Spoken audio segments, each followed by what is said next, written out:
I'm so excited and honored to be talking to Marione Ingram, who is a Holocaust survivor, civil rights activist, and author of the books The Hands of War, A Tale of Endurance and Hope from a Survivor of the Holocaust, as well as the book The Hands of Peace, A Holocaust Survivor's Fight for Civil Rights in the American South. And she has been protesting outside the White House calling for a ceasefire for months. So welcome, Marione. Thank you very much for inviting me. Yes. Tell us, please, about what you've been doing over the course of the past few months, what you've been demanding from Biden, and why you're making that demand. Well, I'm distressed that our administration is helping the Israeli government to slaughter thousands upon thousands upon thousands of human beings. More than 15,000 children dead, or 17,000 missing limbs. This should make the whole world come to an end. If I were just a bit younger, if I were 15, 20 years younger, I would go to Gaza. I would, try to physically help, but I'm too old. I'm 88. There is no possible way that I can be helpful. I would be more of a burden than anything else. So I've been going to the White House with a sign that says, survivor, says, peace, not war, in our name. And I've had that sign now for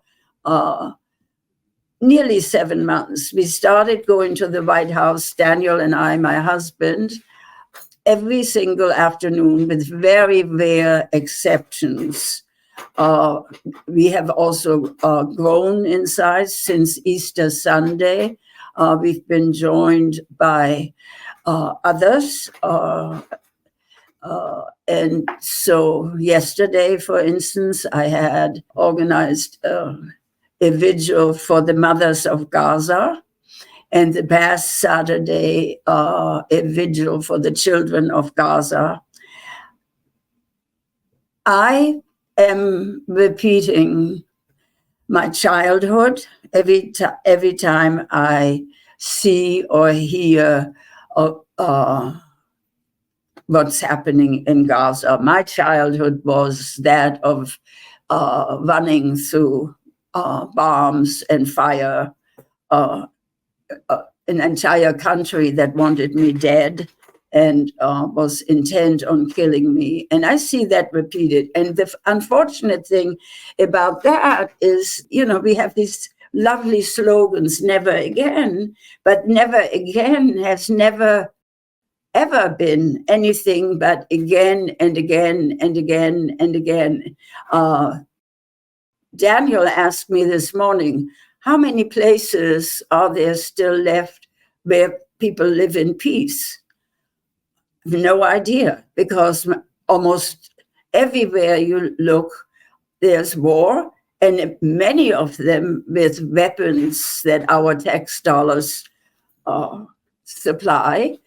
And so I am extremely upset and angry and unhappy that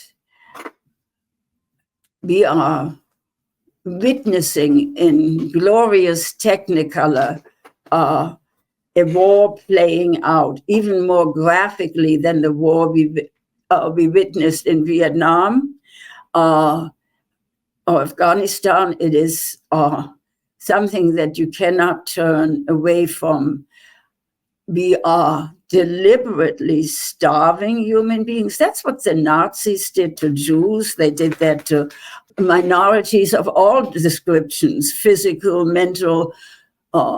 So it's that we repeat this, that Jews of all people are responsible, and our wholehearted support from our government is, to me, outrageous. It is, to me, a total abnegation of moral responsibility we owe to other human beings.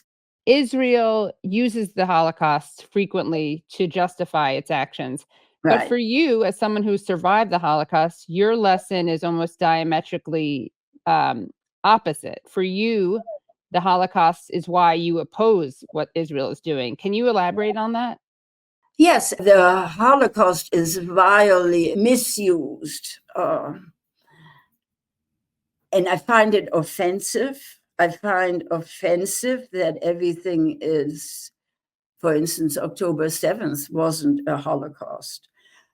However, I would say that what's happening in Gaza resembles the Holocaust that I lived. I do not speak for anybody else on this issue. I speak for myself. I lived that Holocaust that I see in Gaza, where the country of my birth wanted me dead. And they had the help of the Brits and the Americans to accomplish that. However, I'm a pacifist.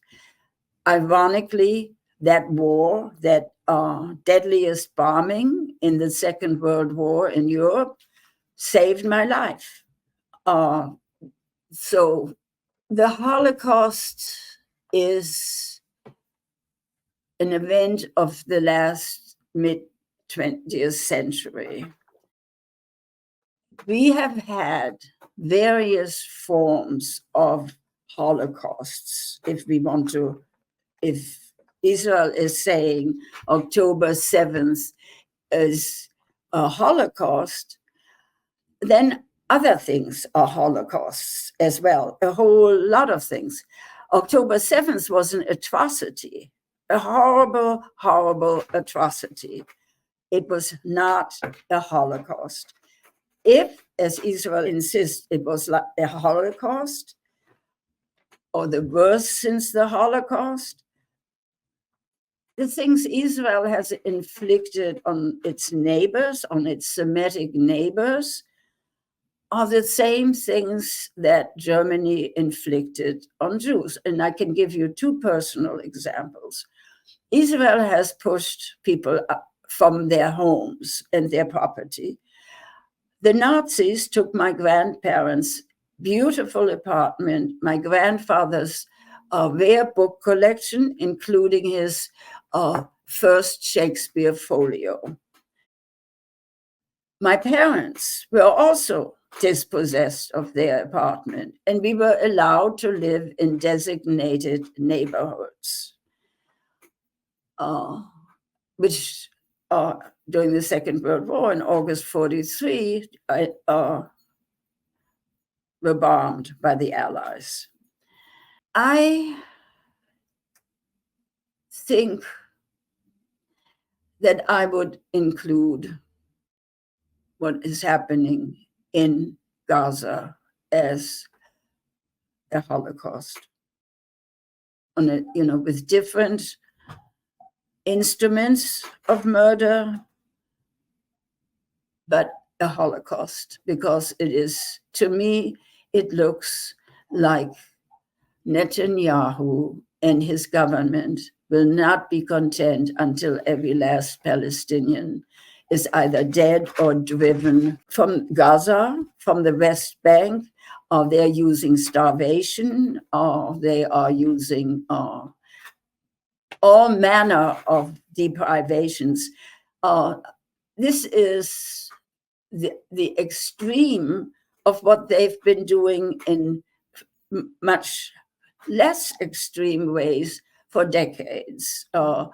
And so I think we need to figure out how we can unite to stop the madness of people making war. And my only hope is that young people will be out there and insist that in all of the countries in the world, there are young people insisting that we need to worry about climate. We have so many things that are, at the boiling point or about to explode if we don't deal with them.